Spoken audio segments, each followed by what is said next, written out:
Kenalin, ini jembul, kucing paling bulat dan paling lembut sekampung. Dan ini sahabatnya, bebel, boka kesel yang pelaznya kebanjiran. Si siap pagi, bebel bawa sembilan. Si siap pagi juga jembul pura-pura enggak enjelerik padahal ekornya udah goyang duluan. Suatu hari, bebel jatuh pas mau ngasih makanan. Jembul langsung panik. Larinya cuma 5 km or jam. Tapi niatnya 200%. Dia nyanggul bebel pilin.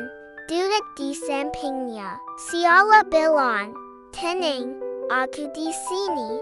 Sejak itu, semua orang tahu. Mereka bukan cuma teman, tapi duo tergemas yang siap bikin satu kampung meleleh.